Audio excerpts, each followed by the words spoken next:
संजमोत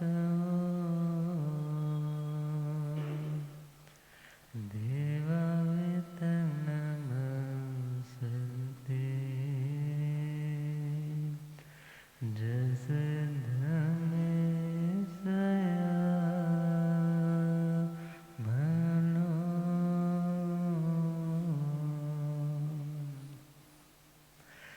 जे हाथ जोड़ गोरानो मेरी वंदना जे जोड़ गोरानो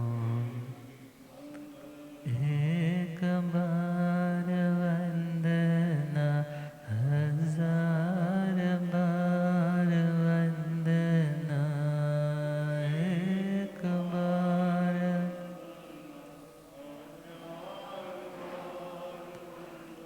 लाख बार वंदना करोड़ बार वंदना लाख बार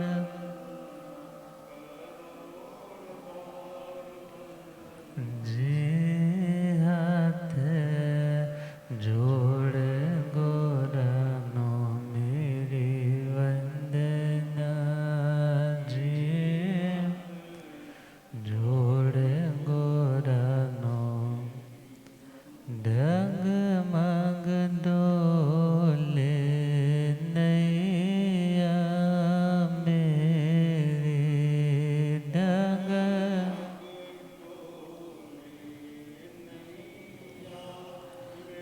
मुझको है सतगुरु तेरे मुझको ओट है जे भवसागर पार लंघना जे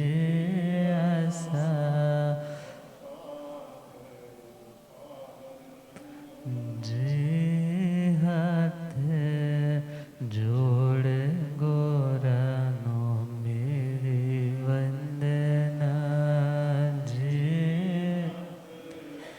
जोड़ गोरानो सतगुरु मेरे पार भरम है सतगुरु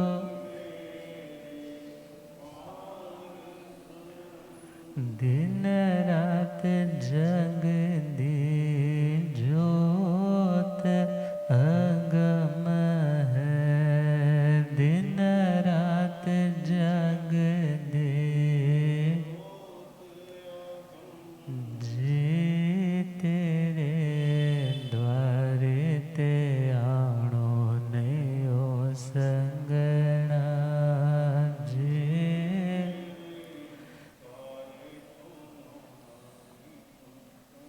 जे हाथ जोड़ गोरानो मेरी वंदना जे जोड़ गोरानो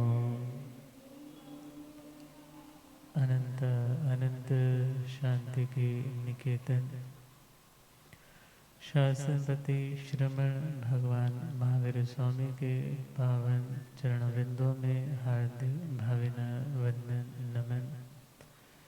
मेरे अंधेरे जीवन को रोशनी प्रदान करने वाले परम उपकारी आगम ज्ञान के भंडार आगम ज्ञाता आगम पुरुष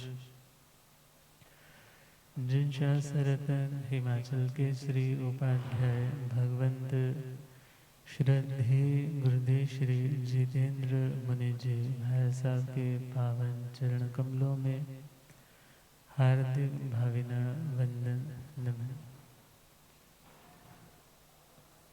आदरणीय सेवा भावी श्री प्रशमित मुनि जी, धर्म सभा में उपस्थित धर्मानुरागियों, सुशीलवती माताओं एवं बहनों,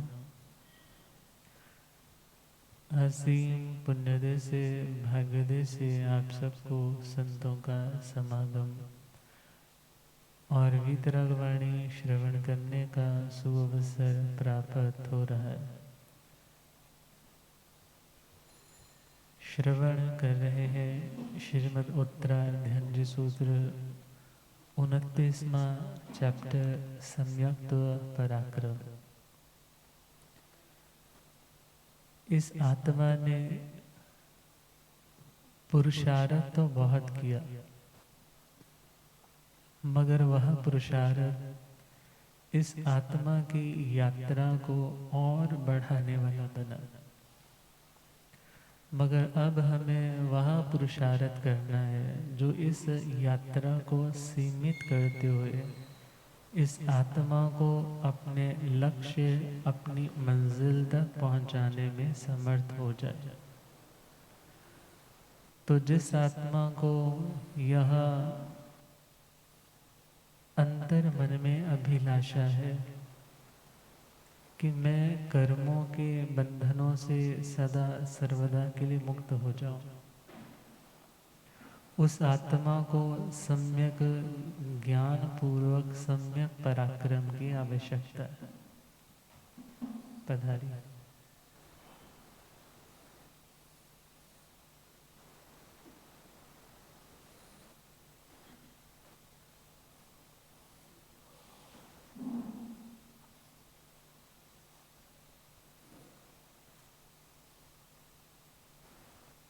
हमारे साथ पधारे हैं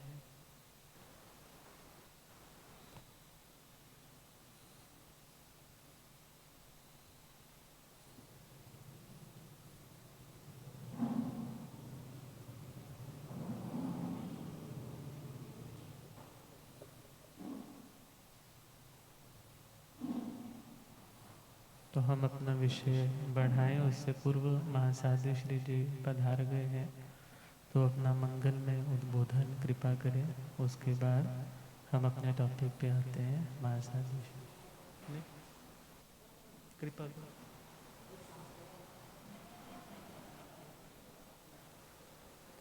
चलो हमारा साथ कह रहे हैं, अभी आप ही करें। चलो हम सुने अपना विषय। तो आत्मा को जिस दिशा में पराक्रम करना है, वह दिशा और उस दिशा में लगे हुए माइलस्टोन्स आत्मा को बार बार यह निर्देश देते हैं कि हे आत्मा, यही तेरा रास्ता है। इसी रास्ते को देखते हुए, साइन बोर्ड्स को देखते हुए तुम्हें आगे बढ़ना है। तो वो 73 बातें, 73 बातें, उन 73 बातों में हमने 17 बातें कल तक श्रवण की। क्षमापना, क्षमा याचना और क्षमादान। आज हम चर्चा करेंगे 18वां पॉइंट, स्वाध्याय। कौन सा? स्वाध्याय।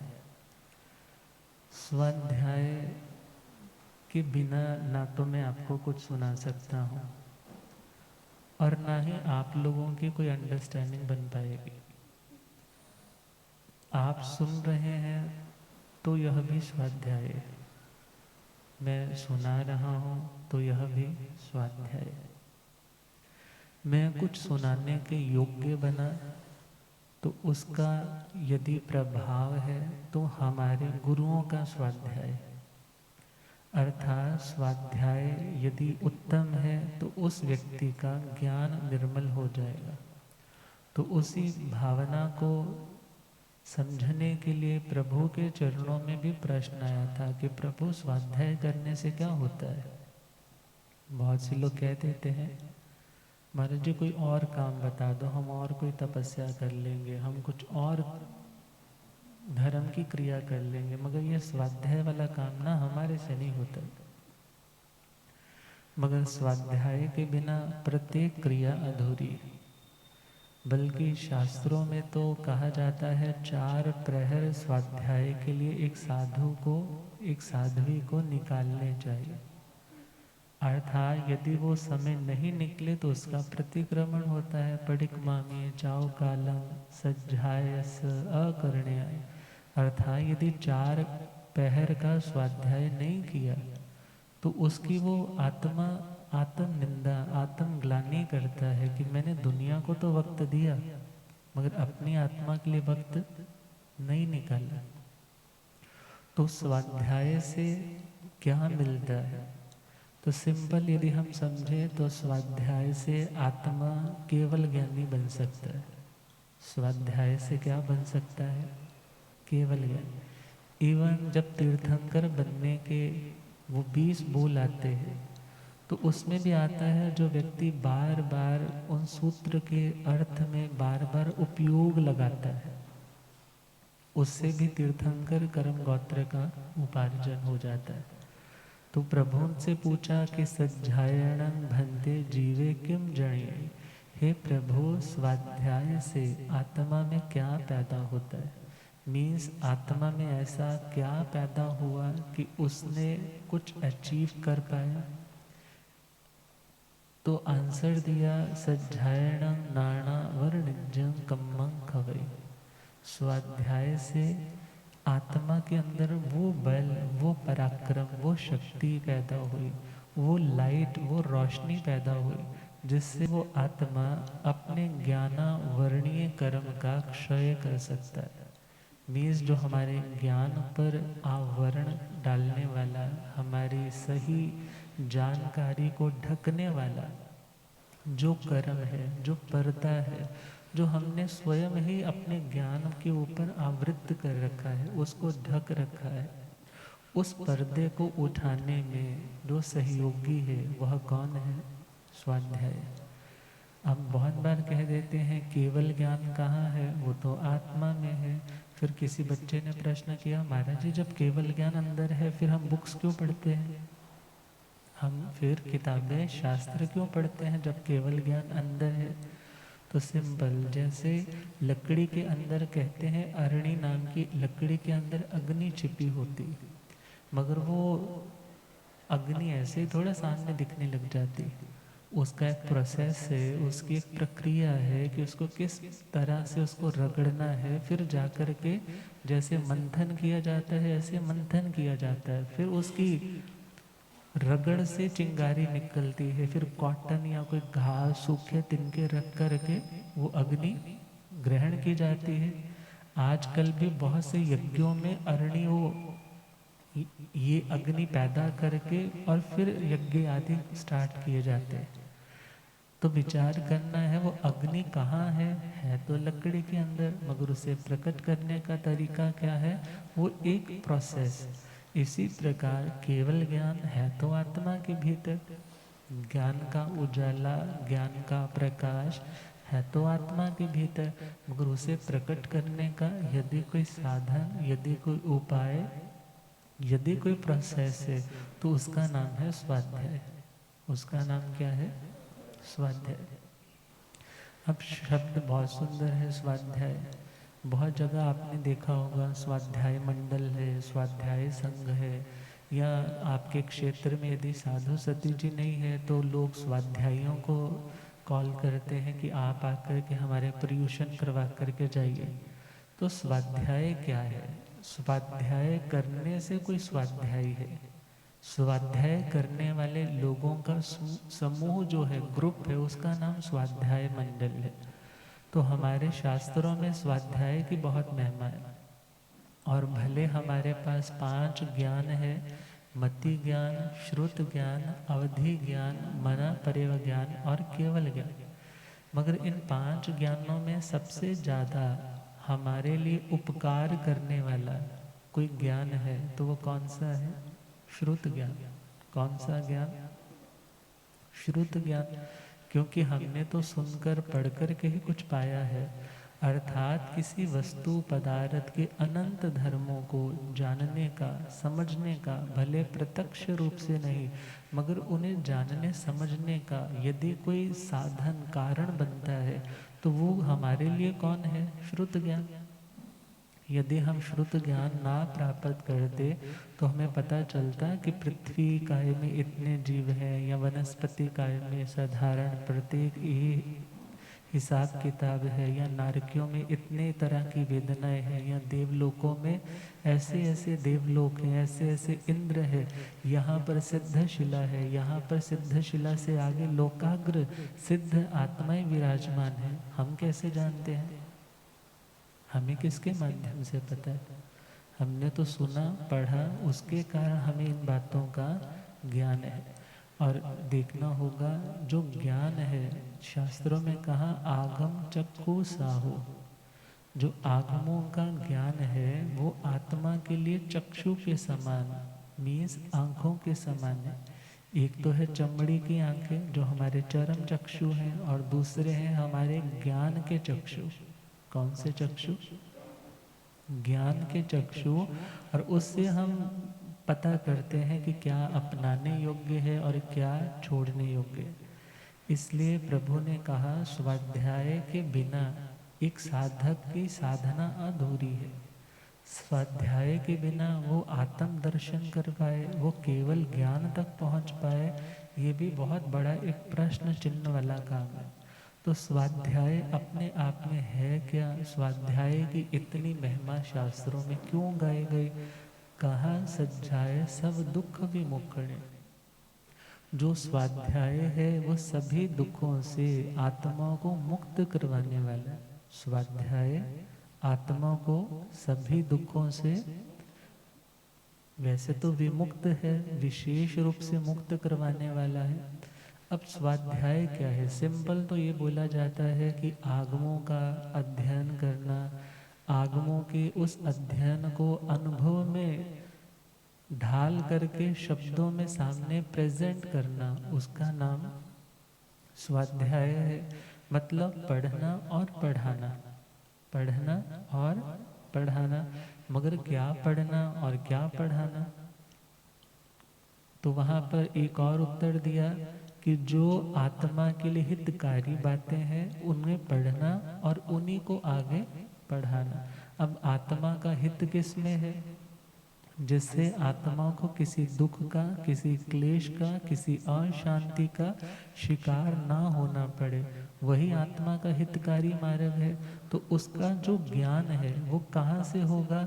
उन बातों को पढ़ने से जिन बातों का निर्देश उन आत्माओं ने किया, जो आत्माएं उस लेवल तक पहुंच गई, जो आत्माएं उस लेवल तक पहुंच चुकी है, उन आत्माओं ने जो जो बातें बताई है उन्हें पढ़ना, उन्हें समझना और फिर उन्हीं को आगे समझाना, इन सारी प्रक्रियाओं का नाम स्वाध्याय है। और आगे चले, एक आजकल प्रचलित शब्द आता है स्वाध्याय, मतलब स्व का अध्ययन करना। किसका अध्ययन करना? स्वस्य अध्ययनम इति स्वाध्याय, मीन्स अपना आत्म दर्शन करना, उसका नाम स्वाध्याय है। मगर ध्यान दो, आत्मा तो अरूपी है। आत्मा तो कैसी है? अरूपी। उसमें ना वर्ण है, ना गंध है, ना रस है, ना स्पर्श है। आत्मा को कैसे देखेंगे? तो आत्मा को देखने का मतलब, जब तुम्हारे पास ज्ञान होगा तो तुम उस ज्ञान के प्रकाश में अपने आत्मा में उठने वाले भावों को पढ़ सकोगे, आत्मा में उठने वाले विचारों को देख सकोगे, आत्मा की हर प्रक्रिया को, क्रिया को, एक्शन को, रिएक्शन को देखने जानने लग जाओगे। अब उन्हें देखने और जानने का मतलब क्या है? आत्मा को देखना। किसको देखना? आत्मा को देखना। एक तो है व्यवहार के धरातल पे आत्मा को देखना, और दूसरा है निश्चय के धरातल पे आत्मा को देखना। व्यवहार के धरातल में तो अभी 8 कर्मों से बद्ध आत्मा है, अभी तो सारे कर्मों से मुक्त नहीं, अभी तो क्रोध भी है, अभिमान भी है, माया के भाव भी है, छल कपट के भाव भी है, लोभ के भाव भी है, अभी वासनाएं भी है, अभी क्रोध भी है, अभी मिथ्यात्व के भी कभी कभी परिणाम आ जाते हैं। अर्थात ये तो है व्यवहारिक स्वरूप, प्रेजेंट स्वरूप। मगर निश्चय स्वरूप कौन सा? जैसा सिद्ध आत्माओं का सिद्धा जैसा जीव है, जीव सोई सिद्ध होई। कर्म मैल का आंतड़ा बिरला बूझे कोई, अर्थात सिद्ध आत्मा और शुद्ध आत्मा, सिद्ध आत्मा शुद्ध आत्मा वो तो एक है, मगर हमारी आत्मा निश्चय की दृष्टि से शुद्ध और सिद्ध आत्मा है। मगर अभी हमने उस प्लेटफॉर्म को अचीव नहीं किया, मगर फिर भी अपने भीतर उस रहे हुए शुद्ध बुद्ध मुक्त स्वरूप को भी देखने का, अनुभव करने का यदि कोई उपाय है तो उसका नाम है स्वाध्याय। उसका नाम क्या है? स्वाध्याय। सुना तो पता चला ना कि आत्मा का निश्चय स्वरूप ऐसा है, सुना तो पता चला कि अभी प्रेजेंट में हम ऐसे हैं, मगर हमारा लास्ट गोल मिशन, हमारी डेस्टिनेशन तो सबकी वही है। और आगे चलिए, स्वाध्याय का मतलब सुष्ठु अध्याय इति स्वाध्याय। सुष्ठु बोलते हैं सुंदर को, जो सुंदर अध्ययन है मीन्स अच्छा पढ़ना है। अच्छा पढ़ना तो ये भी हो सकता है कि आप किसी चीज़ को अच्छे से प्रोनाउंसिएशन पूरे अच्छे से कर रहे हैं, तुम्हारा एक एक शब्द का उच्चारण बहुत क्लियर है, तो सामने वाला कहता है देखो कितना सुंदर पढ़ रहा है, तो उस सुंदर पढ़ने का नाम भी स्वाध्याय है। और आगे चले तो सुंदर चीज़ें पढ़ना मीन्स ऐसा स्क्रिप्चर पढ़ना, ऐसी अच्छी जानकारी वाली किताबें पढ़ना जो हमें लाइफ में काम आए। क्योंकि कहा करते हैं ना, a man is known by the company he keeps and the books he reads. व्यक्ति का पता कैसे चलता है व्यक्ति कैसा है? पहला पॉइंट, ये व्यक्ति कैसे लोगों के साथ उठता बैठता घूमता है, कहाँ जाता आता है। कभी कभी जब रिश्ते की बात आती है तो लोग चेक करते हैं कि इसके दोस्त कौन से हैं, इसके फ्रेंड्स कौन से हैं, किन लोगों के पास ये दुकान से उठ के आधा घंटा एक घंटा घूमने जाता है, कहीं कोई नशा करने तो नहीं जाता। हर चीज़ की इन्वेस्टिगेशन करते हैं। अब और आगे चले तो व्यक्ति यदि जानना चाहता है कि इसकी मेंटेलिटी ऐसी क्यों है, तो उसको क्या खोजना चाहिए? पहला पॉइंट उसकी कंपनी, और दूसरा पॉइंट वो किताबें कौन सी पढ़ता है। आजकल के हाथों में तो सबके मोबाइल्स हैं, टैब्स हैं, तो टैब्स पे मोबाइल्स पे क्या देखता है, क्या पढ़ता है, क्या सुनता है, यदि वो चीज़ पता चल जाए तो तुम इजीली बता सकते हो ये व्यक्ति ऐसा क्यों है। अर्थात जो आज वो दिख रहा है वो तो है कार्य, वो क्या है? कार्य। मगर वो ऐसा क्यों है उसको खोजने के लिए कारण तक पहुंचना पड़ेगा। तो कारण उसके दो चीज़ें होंगी, एक उसकी कंपनी और दूसरा उसकी बुक्स की क्या रीडिंग की या क्या हैबिट है, या वो क्या स्क्रॉल करता रहता है मोबाइल पे, क्या सुनता रहता है, क्या देखता रहता है। उन चीज़ों से उसका माइंड की प्रोग्रामिंग हो रही है और उसी के कारण उसका व्यवहार वैसा बन रहा है। तो विचार करना है। स्वाध्याय का मतलब सुंदर चीज़ों का अध्ययन करना। अब सुंदर चीज़ें कौन सी होती है? सुंदर चीज़ें कौन सी होती है? जो हमें सुंदरता प्रदान करे। अब सुंदरता प्रदान करे मतलब जो हमारे विचारों को अच्छा बनाए, जो हमारी वोकैबुलरी को अच्छा बनाए, जिससे हम कुछ अच्छा बोलने वाले बन जाएं, और तीसरा हमारी क्रियाकलाप भी अच्छे बनने लग जाए। ऐसी चीज़ें पढ़ने का नाम क्या है? स्वाध्याय। ऐसी चीज़ें पढ़ने का नाम क्या है? स्वाध्याय। थोड़ा सा और गहराई में जाएं तो कहते हैं स्वयं अध्ययनम इति स्वाध्याय। यदि कोई व्यक्ति स्वयं कुछ पढ़ता है, स्वयं कुछ पढ़ता है बिना किसी की हेल्प लिए खुद पढ़ रहा है, तो उसको भी लोगों ने क्या कहा? ये स्वाध्याय कर रहा है। मतलब यहाँ दो मीनिंग निकल गए। एक तो आया सेल्फ स्टडी इज स्वाध्याय, खुद पढ़ रहा है, और दूसरा है स्टडी ऑफ द सेल्फ। दूसरा मीनिंग क्या आया? खुद को देखने का नाम क्या है? स्वाध्याय। मगर यहाँ इतना ध्यान देना है, हमारे जैन शास्त्रों में और उनकी धारणाओं के अकॉर्डिंगली खुद पढ़ना ही स्वाध्याय नहीं है।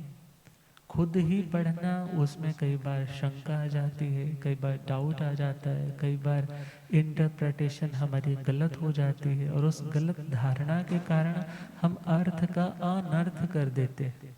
हम अर्थ का अनर्थ कर देते हैं। मगर कहा जाता है गुरु मुख से पढ़ना। किनसे पढ़ना?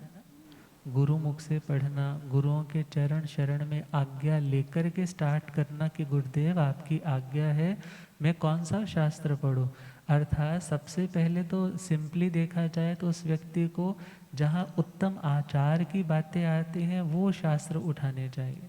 श्रावक है तो उपासक दशांग, साधुचर्या है तो दशवें कालिक जी सूत्र, उत्तराध्ययन जी सूत्र, आचारंग जी सूत्र, और थोड़ा सा और इंटरेस्टिंग चाहता है तो वो धर्म कथानुयोग उठा ले। धर्म कथानुयोग में वो व्यक्ति ज्ञाता धर्म कथांग जी सूत्र और ज्ञाता धर्म कथांग जी सूत्र के साथ साथ जितनी भी हमारे पास जहाँ स्टोरी वाली बातें हैं, किसी ना किसी डायडेक्टिक स्टोरी के माध्यम से कोई लेसन दिया जाता है, उन्हें पढ़ सकता है। अर्थात जो फंडामेंटल मौलिक है, गुरुदेव तो उसके लिए कहा करते हैं कि व्यक्ति को समाई के पाठ, 25 बोल, प्रतिक्रमण, ये सबसे पहले स्टार्टिंग में जो बेसिक चीज़ें हैं उन्हें इन चीज़ों की जानकारी होनी चाहिए। और उसके बाद सेकंड स्टेप है कि उसको कुछ और पढ़ना है। और पढ़ने में किसी की रुचि होती है कि मैं थोड़ा सा दिमागी कसरत चाहता हूँ, जो ज्ञेय विशेष जानने लायक बातें हैं, उन जानने लायक बातों में वो देवता कितने टाइप के हैं या देवी देवताओं की उम्र कितनी रहती है, उनकी अवगाहना, शरीर की ऊंचाई इत्यादि कितनी रहती है, उनकी वृद्धि इत्यादि कितनी रहती है, इन बातों की जानकारी उसे कब होगी? जब वह किसी न किसी गणितानुयोग या द्रव्यों के बारे में चर्चा में जाएगा, या जम्बूद्वीप प्रज्ञप्ति सूत्र है, अनुयोग द्वार जी सूत्र है, उनको रीड करना शुरू करेगा। मगर स्टार्टिंग में जो बेसिक है, बेसिक के अकॉर्डिंग चले तो उसे सबसे पहले समय के पाठ विद मीनिंग समझने चाहिए, और उन्हें समझने के बाद उसे 25 बोल अच्छे से समझने चाहिए। 25 बोल जानने के बाद नवतत्व सीखे, प्रतिक्रमण सीखे, उसके बाद वो अगले शास्त्रों की ओर बढ़े। कारण क्या? शास्त्रों के जो कीवर्ड्स हैं वो उसे कब पता चलेंगे? जब उसको पहले से ऑलरेडी वो जो परिभाषिक शब्द है वो पहले से क्लियर हो जाएंगे, और उनको क्लियर करने के बाद आगे बढ़े। और विचार करना है। स्वाध्याय एक मीनिंग दिया, स्वयं अध्ययन करना। दूसरा अर्थ दिया, स्वयं का अध्ययन करना। तीसरा मीनिंग दिया, अच्छी चीज़ों का अध्ययन करना। और हम चले शास्त्रों की ओर, तो शास्त्र में प्रभु से पूछा कि प्रभु स्वाध्याय से होगा क्या? हम कोई शास्त्र की किताब उठाए, हम पढ़ने लग जाएं, हमें क्या मिलेगा? ये प्रश्न सबसे पहले आप अपने दिल से पूछिए कि आप प्रवचन में आए हैं तो क्या सोच कर आए? आप प्रवचन में आए, सुबह सुबह ही आपको भागम भाग होती है कि रसोई का काम निपटा लो, नाश्ता भी जल्दी से ले लो, नहीं तो आकर के पड़ोसी के बात करेंगे। जाके पहुंचना है, गुरुओं के चरणों में जाकर के सुनना है। मगर क्यों आना है?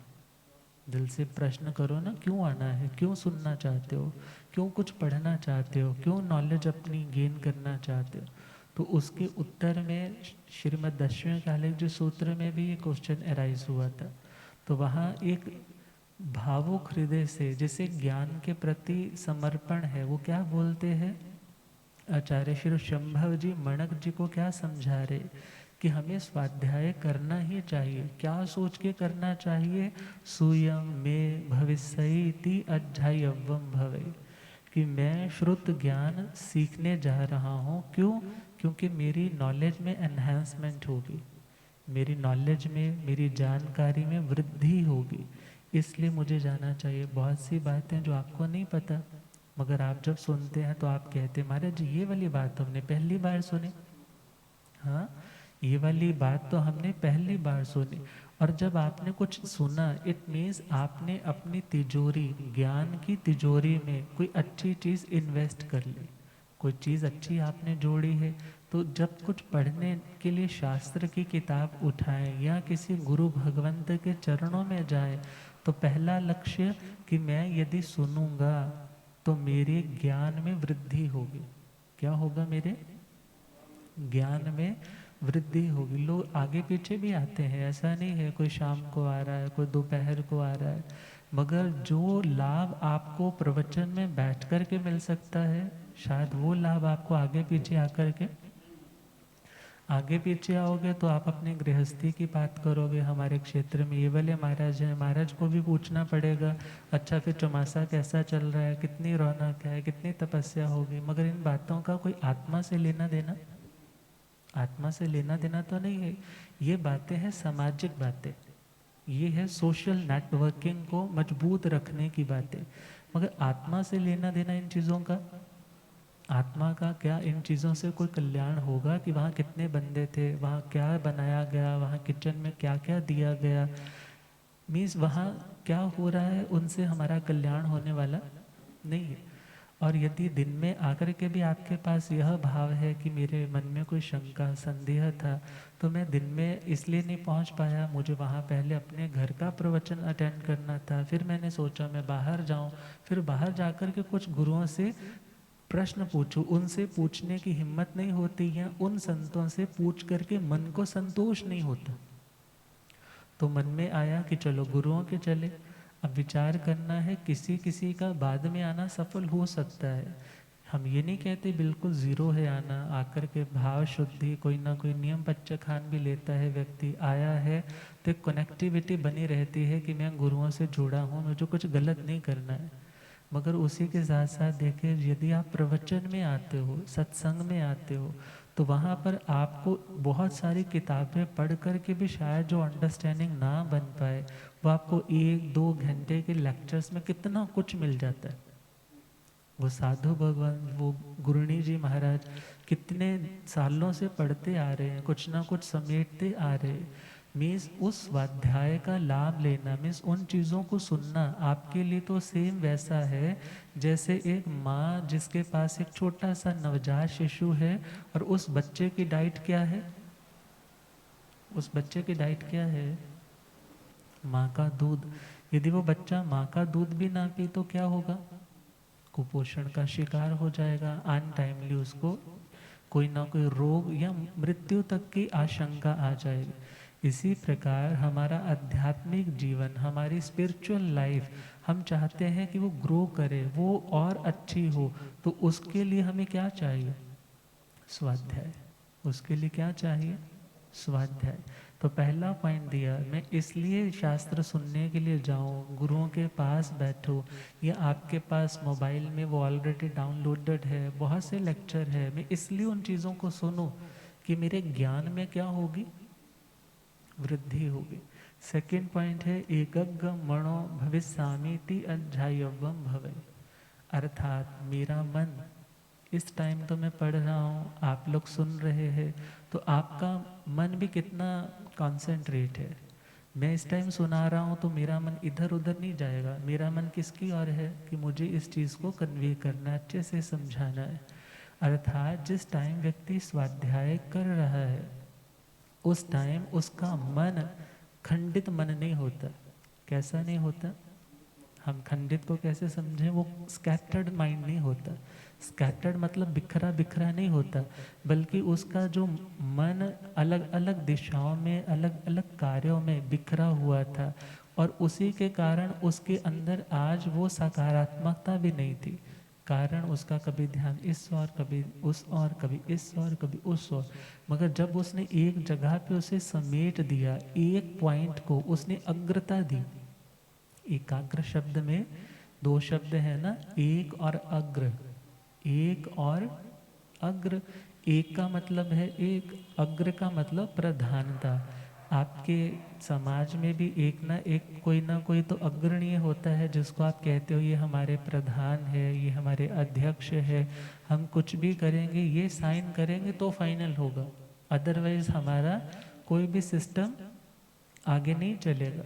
इसी प्रकार जब आप अपनी ज़िंदगी में किसी एक चीज़ को महत्व देते हो, प्रायोरिटी देते हो, उसे अग्रता देते हो, प्रमुखता देते हो, उसे आगे लेकर के चलते हो, तो इसका मतलब क्या होता है, एकाग्रता। उसका नाम क्या होता है, एकाग्रता। मीन्स अभी तक तो आपके मन ने कई चीज़ों पर ध्यान फोकस किया था, मैंने ये करना, वो करना, ये करना, मीन्स यदि माला कर रहे थे तो बोल देते हैं मेरा मन तो 10 दिशाओं में घूम रहा था, किसी किसी का कॉन्सेंट्रेट भी हो जाता है। हम ये नहीं कह सकते कि माला व्यर्थ है, मगर इसके साथ यह है कि अधिकतर लोगों की शिकायत होती है कि जब हम माला करते हैं तो हमारा ध्यान भटक जाता है। मगर यदि हम कोई शास्त्र पढ़ने लगते हैं, प्रवचन सुनने लगते हैं, तो हमारा जो ध्यान है, हमारा फोकस ऑफ माइंड है, वो कॉन्सेंट्रेट होने लग जाता है। हमारा फोकस फिर डाइवर्ट नहीं होता, बार बार चेंज नहीं होता, उसमें फ्लक्चुएशंस नहीं आती। तो क्या सोच कर के स्वाध्याय करना। दूसरा रीज़न बताया कि मेरा मन अभी तो आज तो सेटल्ड है, आज तो उसमें एकाग्रता है, मगर मेरा वो मन एकाग्र बना रहेगा, क्योंकि आज की इन्वेस्टमेंट, आज के अच्छे संस्कार भविष्य में भी हमारे अनस्टेबल माइंड को स्टेबिलिटी देने में सक्षम होते। आज कुछ अच्छा पढ़ा है, आज आपने कुछ अच्छा सुना है और बड़े भावों से आपने उसको अप्रिशिएट किया। जितनी भावों से आप उस चीज़ को अप्रिशिएट करोगे, वो संस्कार उतना ही ज़्यादा गहरा जमेगा। और जब आपने जितनी गहराई के साथ उस संस्कार को अपने हृदय में स्थान दिया, माइंड में स्थान दिया, तो वह जब समय आया, वैसी घटना घटी और आपको कुछ ना कुछ रिएक्ट करना था, अर्थात आप कुछ भी वहाँ कर सकते थे, कुछ गलत भी और कुछ सही भी।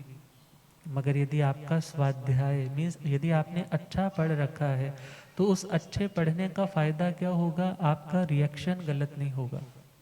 आप व्यर्थ में इधर उधर वाले नहीं बनोगे कि इरादे सोचता हूँ, बांधता हूँ, तोड़ देता हूँ, कहीं ऐसा ना हो जाए, कहीं वैसा ना हो जाए। मीन्स आपकी कंसंट्रेशन और माइंड किससे मिलेगी, स्वाध्याय से। क्या सोच करके पढ़ना कि मेरा मन एकाग्र हो जाएगा। मेरा मन क्या हो जाएगा, एकाग्र हो जाएगा। मतलब भविष्य की प्लानिंग चल रही है कि मेरा मन एकाग्र हो जाएगा। पहली बात आई, पहला पॉइंट हमने क्या पढ़ा कि मेरी नॉलेज में एनहेंसमेंट होगी, मेरे ज्ञान में वृद्धि होगी, इसलिए मुझे स्वाध्याय करना चाहिए। दूसरा पॉइंट दिया कि मेरा मन भटका हुआ रहता है, तो मैं उसको स्टेबल कर सकूं, इसलिए मुझे स्वाध्याय करना चाहिए। तीसरा पॉइंट दिया अप्पाणं ठाविस्सामीति अध्यायवम भवे। दूसरे पॉइंट में तो ये था कि मेरा आज मन लग नहीं रहा, तो मैंने सोचा कि आज मैं प्रवचन में चलूँ। अब प्रवचन में जब सुना तो वो सारी यूनिवर्सल ट्रुथ्स की बातें हैं कि जीवन में तुम्हारा अपना कौन, तुम्हारी आत्मा, तुम्हें यदि कुछ मिलता है तो किसके कारण मिलता है, तुम्हारे कर्म के कारण मिलता है।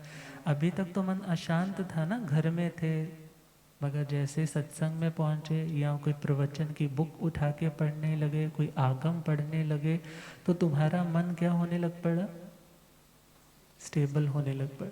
और तीसरा पॉइंट दिया है, आज तो स्टेबल हो गया, आज तो स्टेबल हो गया, आज तो आपने अच्छा पढ़ लिया, अच्छा सुन लिया, आपके मन को आंसर मिल गया, इसलिए आप शांत हो गए। मगर प्रभु कहते हैं यह सोच कर के पढ़े कि भविष्य में भी मेरा ये मन स्टेबल हो जाएगा। क्योंकि भविष्य में सपोज करो मन अनस्टेबल होने लगा, डावाडोल होने लगा, मगर ऐसे टाइम में भी आपने जो पढ़ा है उसके संस्कार आपके पास है, उनकी इम्प्रिंट्स आपके पास है। अब वो चीज़ें जब तुम्हें तुम्हारे मेमोरी के प्रिंट्स पे जब प्रेजेंट में दिखने लग जाएंगी, नहीं ऐसा कर, ये गलत है, ये नहीं करना है।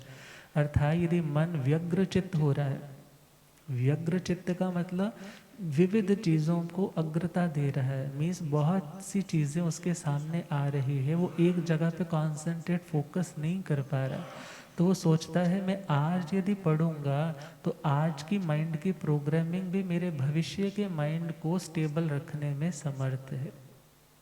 3 बातें हुई। चौथा पॉइंट है ठियो परं ठाविस्सामीति अध्यायवम भवे। मेरा तो मन शांत हो गया, मेरा अपना मन तो स्टेबल हो गया, मेरे माइंड को तो सल्यूशन मिल गया कि मुझे ऐसा सोचना चाहिए, ऐसा करना चाहिए। मगर समटाइम्स कोई सामने वाला व्यक्ति कभी बहुत अच्छा था, कभी बहुत अच्छा सोचता था, मगर आज वो व्यक्ति बड़ा डिस्टर्ब हो चुका है। आप उस डिस्टर्ब व्यक्ति को स्टेबिलिटी कैसे दोगे? कैसे दोगे? यदि आप डिस्टर्ब हो तो उसको स्टेबिलिटी दे सकते हो? यदि आपके हाथ कांप रहे हैं तो सामने वाले को तुम स्थिर कर सकते हो? नहीं कर सकते। इसी प्रकार शास्त्र का जिसने स्वयं स्वाध्याय किया, वो आज यदि स्वयं स्टेबल है, भविष्य में कभी अनस्टेबिलिटी आती है तो वो उसको भी ओवरकम करने की हिम्मत रखता है। और तीसरा पॉइंट है, उसके सामने यदि ऐसा कोई केस आता है जो व्यक्ति खुद डामाडोल हो चुका धर्म से, धर्म की आस्था से, उसकी श्रद्धा डामाडोल होने लग पड़ी, उसके विश्वास डामाडोल होने लग पड़े, उसके डिसीजंस गलत होने लग पड़े, आप उसको अपनी अच्छी राय दे करके, आप उसको अच्छी एडवाइस दे करके, आप उसको अच्छे से समझा करके उस अनस्टेबल आत्मा को भी क्या कर सकते हो? स्टेबिलिटी दे सकते हो। गुरुओं के चरणों में क्या सोच करके आना, यदि कहीं मेरे मन में कोई उथल पुथल चल रही है, मैं डामाडोल हो रहा हूँ, तो मेरे को शांति मिलेगी। और यदि मैं आज शांत हो गया तो मुझे वो उपाय मिल गया कि मैं अपने फ्रेंड सर्कल में भी ऐसे बच्चे हैं, ऐसे फ्रेंड्स हैं, ऐसे लोग हैं जिनके मन में ऐसे ऐसे क्वेश्चंस रहते हैं और वो भी पत्ते की तरह डोलते रहते हैं। मगर आज तुम यदि सॉलिड होकर के जा रहे हो, यदि तुम आज खुद स्टेबल होकर के जा रहे हो, तो तुम उन अनस्टेबल लोगों को भी क्या दे सकते हो? अनस्टेबल लोगों को भी स्टेबिलिटी दे सकते हो। यदि एक पिता के पास, खुद के पास सपोज करो 50 लाख रुपए अपनी इन्वेस्टमेंट में है, तो कभी उसका बच्चा सपोज करो किसी गलत संगत का शिकार हो गया, पैसा सारा गवा बैठा, मगर पिता के पास पैसा है तो वो पिता क्या कर सकता है? अपने बच्चे को पुनः से सेटल कर सकता है। यदि पिता के पास पैसा नहीं है तो पिता बच्चे को सेटल। इसी प्रकार यदि आपके पास अच्छी जानकारी है, आपके पास अच्छी समझ है और वो ज्ञान से आपकी समझ विकसित हो चुकी है, तो आप किसी सन्मार्ग से भटके हुए व्यक्ति को भी पुनः सन्मार्ग पर लाने की हिम्मत रखते हो। इसलिए कहा, इन बातों को सोच करके व्यक्ति को स्वाध्याय करना चाहिए। 4 बातें आई। पहला पॉइंट, मेरे ज्ञान में वृद्धि होगी इसलिए मैं सत्संग में जाऊंगा, इसलिए मैं प्रवचन सुनूंगा, इसलिए मैं आगम पढ़ूंगा, इसलिए मैं कोई अच्छी चीज़ खुद रीड करूंगा। पहला पॉइंट, मेरे ज्ञान में एनहेंसमेंट हो। दूसरा पॉइंट है, मेरा मन शांत नहीं है। कभी कभी होता है ना, मन आज उदास सा है, किसी ने कुछ कह दिया, किसी ने कुछ बोल दिया, किसी ने हमारे अकॉर्डिंगली नहीं किया, हमारी इच्छा के विरुद्ध कर दिया, तो मैं और कुछ करने की ज़रूरत नहीं, सिंपल आंसर दे दिया यहाँ पे कि तुम ऐसे टाइम में कहाँ पहुँच जाओ। यदि प्रवचन चल रहा है तो वहाँ पहुँच जाओ, नहीं तो आपकी तो जेब में प्रवचन चल रहा है, हाँ कुछ ना कुछ निकाल लो उसमें से अच्छा, और अच्छा सुनने लगोगे तो धीरे धीरे जो अभी तक तुम्हारा मन अशांत था, अब उस अशांतता में क्या होने लग पड़ेगी? धीरे धीरे स्टेबिलिटी, धीरे धीरे शांति।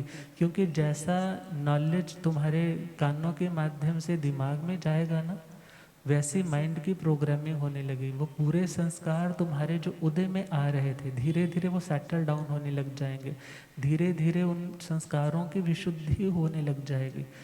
या अपने घर के मंदिर में आपने यदि कोई शास्त्र रखा है, कोई बुक रखी है, तो वहाँ जाकर के वो किताब के 2 पन्ने पढ़ो, 4 पन्ने पढ़ो।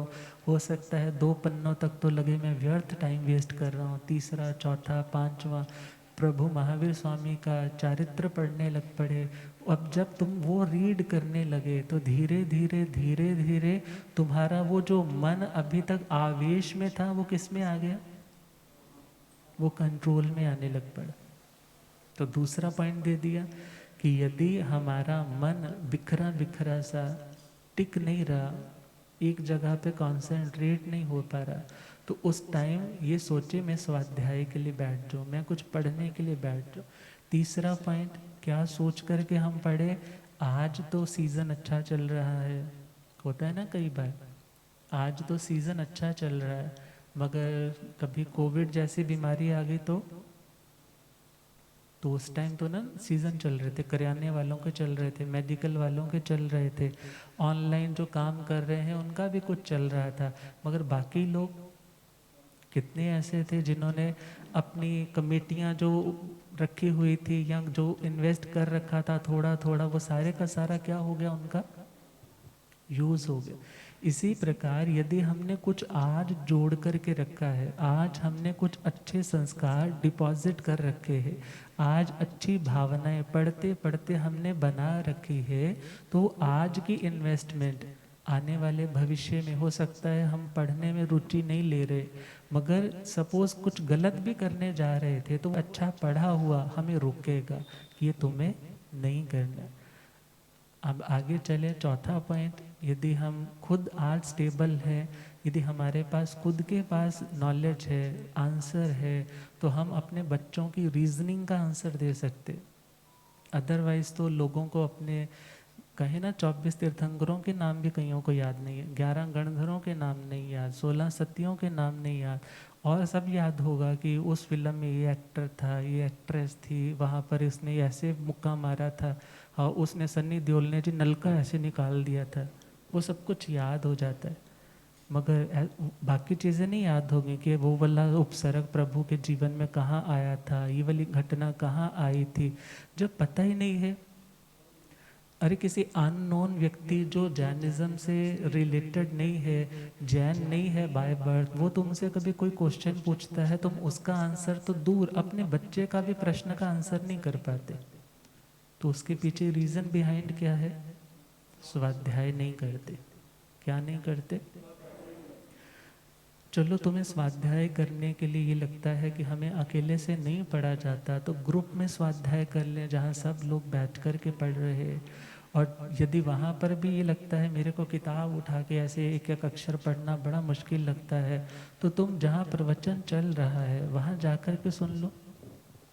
कोई ना कोई टॉपिक लगा ही होता है ना, कोई ना कोई शास्त्र चल रहा होता है, जब सुनोगे तो ज्ञान बढ़ेगा, ज्ञान बढ़ेगा तो प्रश्नों के वो समाधान मिलेंगे, प्रश्नों के समाधान मिलेंगे तो स्टेबिलिटी मिलेगी। मन अशांत क्यों होता है? क्यों से समाधान नहीं मिलता। जब समाधान नहीं मिलता तो अशांति होती है, जब समाधान मिल जाता है, आंसर मिल जाता है, तो स्टेबिलिटी मिल जाती है। और उन्हीं समाधानों के आधार पर व्यक्ति भविष्य में भी शांत रहता है। और कोई दूसरा व्यक्ति उछल कूद कर रहा है, बड़े ऐसे ऐसे बेढंगे से क्वेश्चन कर रहा है और कह रहा है मेरे को इन बातों से श्रद्धा नहीं आती, तो वो व्यक्ति क्या बोलता है, भाई तेरा कसूर इतना ही है कि तुमने किसी अच्छे व्यक्ति के पास जाकर के ज्ञान नहीं पाया, इसलिए तुम्हारे मन में ऐसे ऐसे क्वेश्चन आ रहे। मगर तुम रेगुलर बैठा करो, आकर के हमारे पास प्रश्न रखा करो, हम तुम्हारे प्रश्नों का समाधान करें। तो प्रभु ने कहा स्वाध्याय से हमारे ज्ञानावरणीय कर्म का क्षय होता है। कौन से कर्म का? कर्म कितने हैं? 8। ज्ञानावरणीय, दर्शनावरणीय, वेदनीय, मोहनीय, आयु, नाम, गोत्र और अंतराय। इन 8 कर्मों में 4 कर्म ऐसे हैं जो घाती कर्म कहलाते हैं, जिन्हें क्या बोलते हैं? घाती कर्म। और 4 ऐसे हैं जिन्हें क्या कहते हैं? अघाती। तो घाती कर्म का सिंपल मतलब है जो हमारे केवल ज्ञान, केवल दर्शन का घात करे, हमारे अनंत सुख का घात करे इत्यादि। और वो कर्म कौन सा है? सबसे पहला कर्म ज्ञानावरणीय कर्म। कौन सा कर्म? सेकंड कर्म दर्शनावरणीय कर्म, थर्ड कर्म मोहनीय कर्म और फोर्थ कर्म अंतराय कर्म। ये 4 कर्म इन्हें घाती कहते हैं। जो इनमें से बच गए वो कर्म कौन से? अघाती कर्म। अब विचार करना है, जब व्यक्ति ज्ञान सीखता है, कुछ पढ़ता है, तो पढ़ने से उसका क्या अचीवमेंट क्या हुई उसे पढ़ने से? तो प्रभु ने कहा उसका ज्ञानावरणीय कर्म। आवरण का मतलब है पर्दा, आवरण का मतलब क्या है?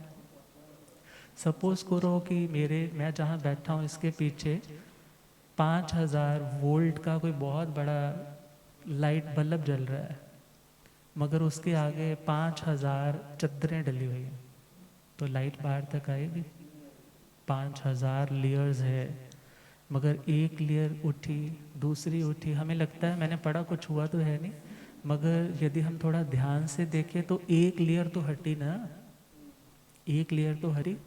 अब वन बाय वन एक एक पर्दा उठता जाए उठता जाए उठता जाए, तो वो टाइम भी आएगा जब आत्मा में तो अनंत ज्ञान है, अनंत आलोक है, वो आलोक, वो प्रकाश, वो लाइट भी सामने आ जाए, और उसके प्रकाश में फिर हमारे लिए कुछ भी अनदेखा अनजाना नहीं होगा, कुछ भी हिडन, कुछ भी ऑब्सक्योर्ड नहीं होगा, सब कुछ हम विद कॉज इफेक्ट को जान पाएंगे। ये ऐसा है तो क्यों है। जब समाधान मिलेगा तो शांति मिल जाएगी।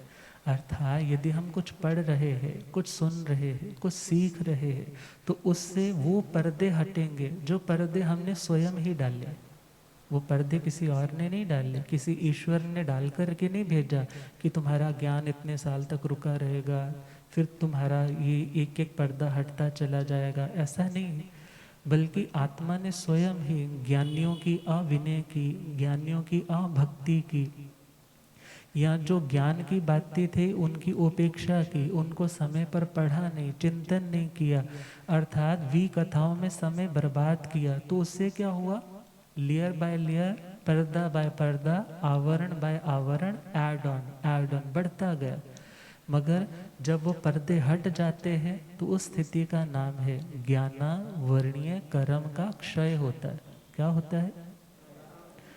तो ज्ञानावरणीय में भी हमारे पास देखे तो 5 कर्म आ जाते हैं, मति, श्रुत, अवधि, मना, पर्यव और केवल ज्ञान। तो इनमें जो 4 ज्ञान है 1 to 4, मति ज्ञान, श्रुत ज्ञान, अवधि ज्ञान और मना पर्यव ज्ञान, ये ज्ञान ऐसे हैं जिन्हें हम कहते हैं ये शायोक्षमिक उपलब्धि है। कैसी उपलब्धि है। मीन्स कुछ कर्म पर्दा क्षय हुआ और कुछ हमारा जो विजिबिलिटी मीन्स जो उसमें से रोकने वाले तत्व थे वो कुछ देर के लिए हटे हुए हैं, मगर पूरा पर्दा उठ गया है ऐसा नहीं है। या यूँ कह सकते हैं पर्दा है मगर पर्दे में कहीं कहीं टोक आ गई है। अब उस टोक के कारण क्या होता है, कुछ कुछ लाइट, मगर पूरा नहीं ना। आप उतना ही देख पाओगे, एक वास्ट विजन में नहीं देख पाओगे। एक वाइड आपके सामने में पिक्चर क्लियर नहीं हो पाएगी। मगर फिर भी मति ज्ञान से भी व्यक्ति बहुत कुछ जान लेता है, और मति पूर्वक ही जो श्रुत ज्ञान होता है उसके माध्यम से भी अनंत पदार्थों के स्वरूप को जान लेता है। मगर वो अनंतता, वो स्पष्टता, वो क्लैरिटी नहीं होती जो केवल ज्ञानी की होती। ये नंदी जी सूत्र में या आवश्यक सूत्र की वृत्तियों में ऐसा वर्णन आता है। और आगे चले जो अवधि ज्ञान है तो वो भी एक लिमिटेड ज्ञान है। मना पर्यव ज्ञान है, मन की पर्यायों को, मन की अवस्थाओं को, मन के भावों को जान करके समझ लेना व्यक्ति क्या सोच रहा है, ये भी एक लिमिटेड ज्ञान है। मीन्स पहली 4 चीज़ों के का तो क्या होता है क्षोभशम, मगर जो केवल ज्ञानावरणीय कर्म है उसका धीरे धीरे क्षय होता है। उसका क्या होता है, धीरे धीरे क्षय होता है। अब जब क्षय होगा तो उससे क्या होगा, आत्मा जब पढ़ रहा है तो ये सोचना कि जब हम पढ़ रहे हैं ना तो हम अपने मति ज्ञान को भी स्ट्रॉन्ग कर रहे हैं, हम अपने श्रुत ज्ञान को भी स्ट्रॉन्ग कर रहे हैं, हम अवधि ज्ञान का भी स्ट्रॉन्ग कर रहे हैं, हम मना परवी ज्ञानी बनने के भी अधिकारी हो सकते हैं। मगर सबसे बड़ा हमारा यदि कोई लक्ष्य है, कोई गोल है तो वो कौन सा है, केवल। तो वेरी सिंपल कि हम यदि कुछ पढ़ रहे हैं, आप कुछ सुन रहे हैं, जहाँ चिंतन कर रहे हैं, वो सारे का सारा क्या है, हम स्टेप बाय स्टेप केवल ज्ञानी बनने की ओर चल रहे हैं। क्या बनने की ओर, केवल ज्ञानी बनने की ओर बढ़ रहे। और कहा जाता है स्वाध्यायात योगम आसीत, योगा स्वाध्यायम आमनित, स्वाध्याय योग संपत्त्या परमात्मा प्रकाशते। मीन्स हमारा भीतर का परमात्मा तत्व, एक है आत्मा, दूसरा है परमात्मा। एक है आत्मा और दूसरा है परमात्मा। और उपाध्याय यशो विजय जी ने 3 टाइप की आत्मा का वर्णन दिया है। वैसे तो आत्मा 8 है, तो यहाँ 3 टाइप की कौन सी बोला, एक है बहिरात्मा, एक आत्मा कौन सी, बहिरात्मा, एक है अंतरात्मा और एक है परमात्मा। एक कौन सी है, बहिरात्मा का मतलब जिसका ध्यान बाहर की चीज़ों की ओर ही रहता है, खाने में, पीने में, घूमने में, हाँ बाहर की चीज़ों की ओर। और एक जो व्यक्ति थोड़ा अंदर की ओर भी इनवर्ड्स रहता है, अपनी आत्मा का चिंतन करने में उसका ध्यान ज़्यादा रहता है, सेल्फ इंट्रोस्पेक्शन को वो ज़्यादा महत्व देता है। अब ये बहिरात्मा से वो कहाँ आया? अंतरात्मा। अब अंतरात्मा से भी उसका लक्ष्य क्या है? मुझे क्या बनना है?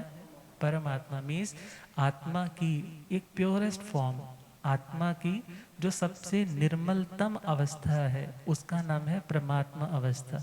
उस लेवल तक पहुंचना, उस लेवल तक पहुंचने के लिए पहले बाहर से ध्यान हटाना होगा, भीतर की ओर लाना होगा, और भीतर की ओर लाए हैं तो धीरे धीरे वो आत्मा अब भीतर से ही, कहते हैं ना, जो भीतर गया वो भीतर गया।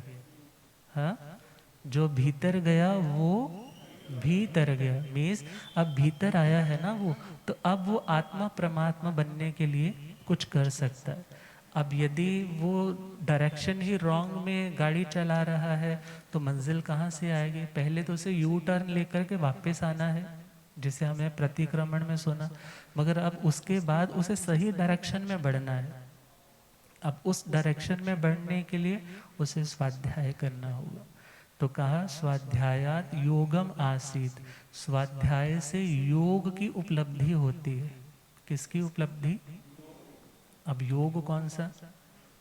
योग का मतलब योगश्चित्त वृत्ति निरोध। योग का मतलब है जिसमें हमारे चित्त की वृत्तियां रुक जाती। चित्त की वृत्तियां मतलब हमारे जितने भी गलत विचार है, जो जितने भी गलत परिणाम भाव है, थॉट प्रोसेस है, वो रुक जाता है। उसका नाम है चित्त वृत्ति निरोध। में जब हम स्वाध्याय करते हैं तो उससे हमारे चित्त में क्या हो जाता है? गलत चीज़ों की ओर यदि हम बढ़ रहे थे तो उसमें बैरियर आ जाता है। और योगा स्वाध्यायम आमनित, और जब योग मिला, योग का मतलब जब हमारा चित्त शांत होने लगा तो उस अवस्था में हमारा स्वाध्याय और अच्छा होने लगा। हमारा स्वाध्याय और अच्छा होने लगा। पहला पॉइंट दिया था कि स्वाध्याय करने से हमारा जो चंचल चित्त है वो क्या हो गया? स्टेबल हो गया। अब उस स्टेबिलिटी से हमारा स्वाध्याय और अच्छा होगा। या यूं कहे, यदि आग नीचे जल रही थी, ऊपर आपने पानी रखा था, वो रोटेट कर रहा था, उसमें चेहरा देखना बहुत मुश्किल था। मगर जब आग निकाली है तो पानी धीरे धीरे क्या हो गया? शांत और स्टेबल हो गया। और उस शांत और स्टेबल अवस्था में खुद को निहारना इजी हो गया। तो मीन्स स्वाध्याय से स्टेबिलिटी, और उस स्टेबिलिटी से स्वाध्याय में और प्रगति। और कहा स्वाध्याय और योग, इन दोनों की जब कॉम्बिनेशन आता है तब कहा परमात्मा प्रकाशते। मीन्स आत्मा में छिपा हुआ जो परमात्मा तत्व है वो प्रकाशित होने लग जाता है। तो क्या कहा? ज्ञान पाना तो स्वाध्याय कर लीजिए, ज्ञान पाना तो स्वाध्याय, जगमगाना तो स्वाध्याय कर लीजिए, जगमगाना तो स्वाध्याय। भटकता मन हमारा इधर से उधर, भटकता मन हमारा, बिगड़े घोड़े भी शिक्षा से जाते सुधर, बिगड़े घोड़े भी शिक्षा से लौट आना तो स्वाध्याय कर लीजिए, लौट आना तो,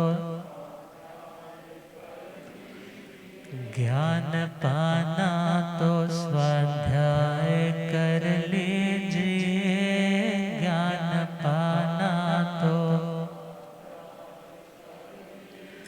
जाना हो हमको इंग्लैंड तो इंग्लिश पढ़े, जाना हो हमको फॉरेन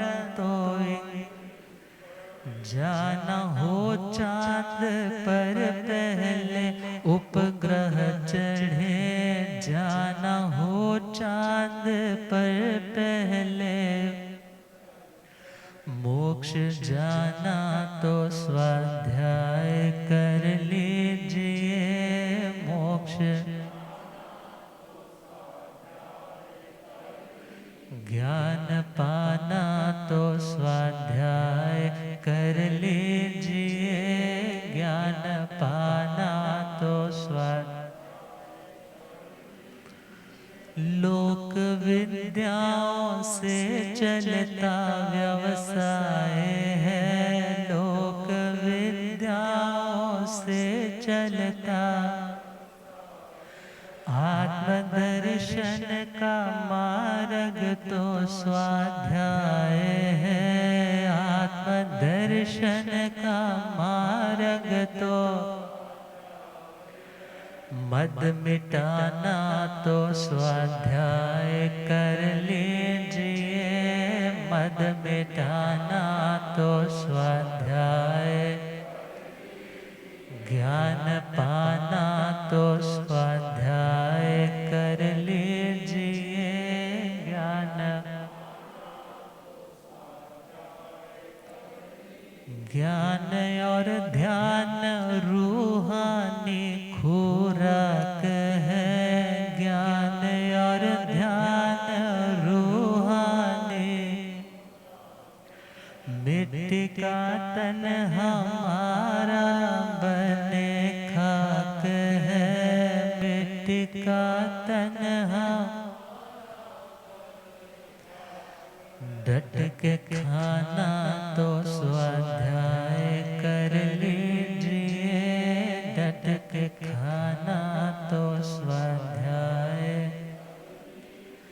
ज्ञान पाना तो स्वाध्याय कर लीजिए, ज्ञान पाना तो स्वाध्याय।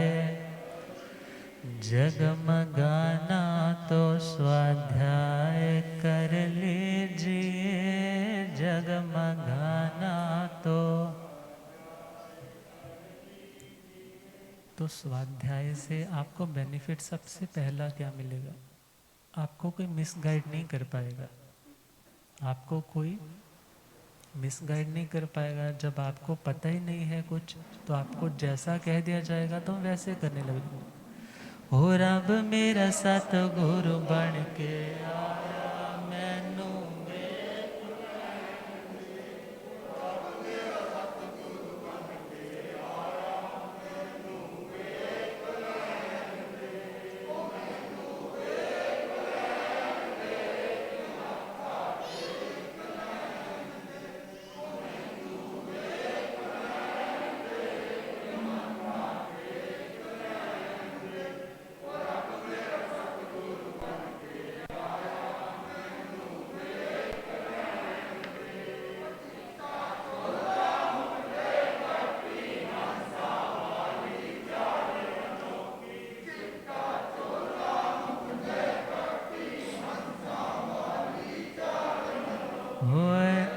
चुकदा है संसार, मैनू वेख लैण दे।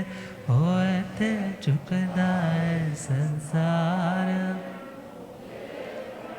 हो रब मेरा सतगुरु बन के आया, मैनू ओ मैनू वेख लैण दे, के मत्था टेक लैण दे। ओ मैनू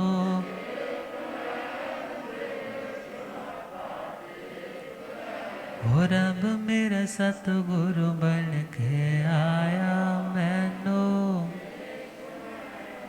बोले आगम ज्ञाता आगम पुरुष जन शास्त्र तन हिमाचल के श्री उपाध्याय भगवंत श्रद्धे गुरुदेव श्री जितेंद्र मणि जी।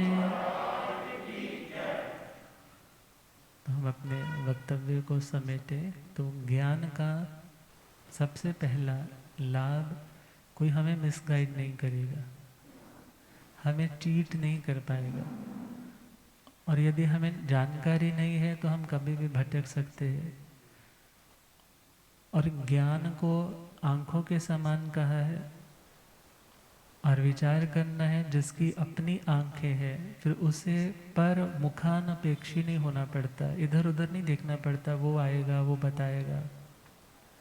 और स्वाध्याय के लिए जो व्यक्ति जागरूक है वो अपना सौभाग्य समझता है कि आज प्रवचन में कोई शास्त्र की बात आई, और जिसे शास्त्र में रुचि हो जाती है फिर वो देखता है भाई आज तो सिर्फ स्टोरी ही सुनाई, आज तो यूं ही कहानी सुनाई। भले हो सकता है वो भी धर्म कथानुयोग का एक अंग है, मैसेज डिलीवर करने का एक माध्यम स्टोरी भी है, मगर जब रुचि उसकी तत्व ज्ञान के प्रति होती है तो उसका दिल कहता है कि मेरे को बस ज़्यादा से ज़्यादा तत्वों की बात सुनने को मिले, मेरे कॉन्सेप्ट्स क्लियर हो जाए, मेरी श्रद्धा निर्मल हो जाए। श्रद्धा निर्मल हो गई तो मेरा चारित्र भी निर्मल हो जाएगा, मगर सबसे पूर्व ज्ञान की निर्मलता ज़रूरी है। तो ज्ञान की निर्मलता के लिए स्वाध्याय ज़रूरी, और स्वाध्याय के लिए गुरुदेव तो कहा करते हैं भले आपको ज़्यादा पढ़ना नहीं आता मगर हिंदी तो पढ़नी आती होगी ना।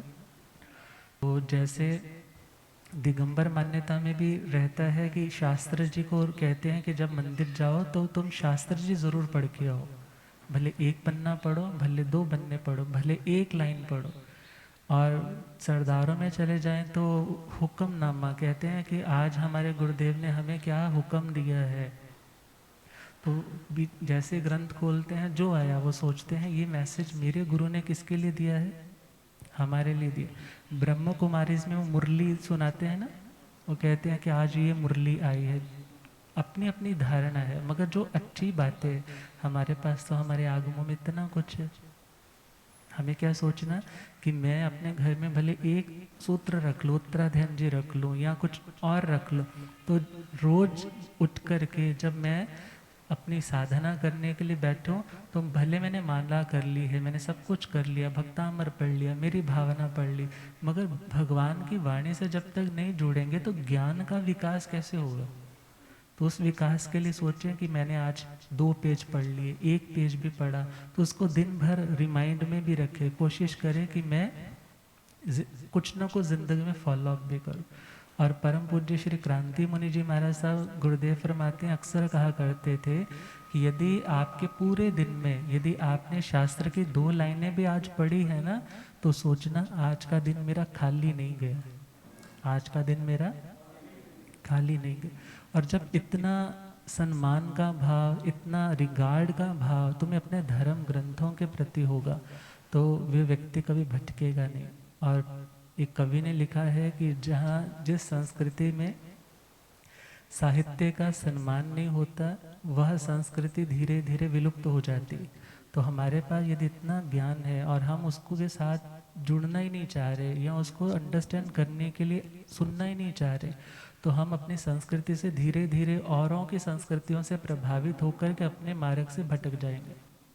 तो अपने मार्ग पर बने रहने के लिए, मंजिल पर पहुंचने के लिए आगमों से जुड़े रहना होगा और आत्मा को स्वाध्याय से जुड़े रहना होगा। तो आज के लिए इतना ही। अब महासाध्वी जी थोड़ी देर के लिए अपने भाव रखेंगे, उसके बाद हम गुरुदेव के श्रीमुख से मंगल में जिनवाणी का प्रसाद ग्रहण करेंगे। ओम शांति।